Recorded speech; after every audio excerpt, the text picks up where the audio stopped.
4000 पर कैरेट तक की जो रेंज होती है वो हीटेड होती है। 100% वो हीटेड होती है। वो बैंकॉक के अंदर 1400 डिग्री सेल्सियस पे हीट किया जाता है, इसीलिए उसका कलर पिंक हो जाता है और उसमें ट्रांसपेरेंसी आती है। नमस्कार दोस्तों, मेरा नाम है प्रखर और आज हम बात करेंगे सबसे ब्यूटीफुल और सबसे रेयरेस्ट और सबसे महंगे जेम के बारे में, जिसका नाम है रूबी।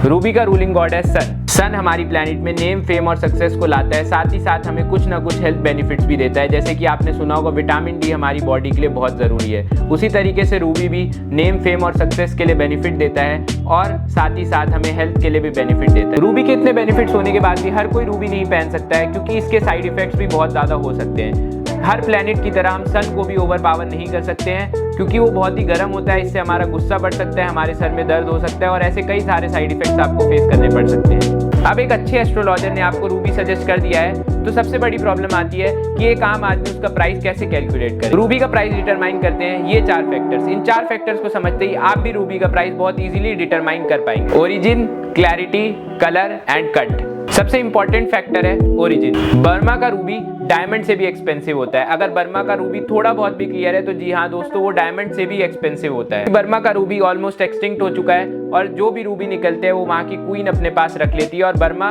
से रूबी लाना नेक्स्ट टू इम्पॉसिबल है। 3-4 साल में रूबी का एक छोटा सा लॉट आता है और इसीलिए रूबी बहुत ही ज्यादा कॉस्टली स्टोन होता है। बर्मा के रूबी का प्राइस डिटरमाइन करना बहुत ही मुश्किल है, क्योंकि ये बहुत ही कम लोगों के पास है और वो अपने प्राइसेस पे ही इसे सेल करते हैं। अगर बर्मा का रूबी बिल्कुल ओपेक भी है तो इसका स्टार्टिंग रेंज 30,000 पर कैरेट होता है। अगर उसमें थोड़ी बहुत क्लैरिटी है तो अप टू 60,000 पर कैरेट आता है और अगर ट्रांसपेरेंसी 80% से ज्यादा है तो उसका प्राइस भी 1 लाख पर कैरेट से ज्यादा होगा। बर्मा का रूबी बिल्कुल क्लियर नहीं आता है, उसमें जरूर अच्छे खासे इंक्लूजन्स आपको दिखेंगे, उसके सरफेस पे आपको छोटे छोटे गड्ढे दिखेंगे। यही ओरिजिनल बर्मा रूबी की पहचान है। मोस्टली लोग जेमस्टोन्स पे 3-4 लाख रुपए खर्च नहीं कर सकते हैं, इसीलिए सेकेंड रूबी आ जाता है, जिसको हम कहते हैं अफ्रीकन रूबी।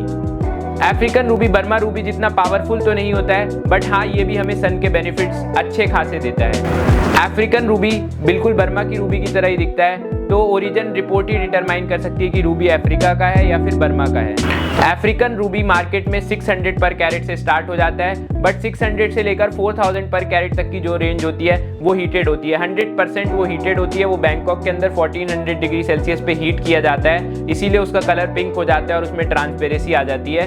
अगर 4000 पर कैरेट तक का आपको रूबी कोई बोल रहा है तो वो 110% हीटेड है। 4000 पर कैरेट से अबव की रेंज नॉन हीट में आ जाती है, जो रूबी आपको अच्छा खासा सूट करता है।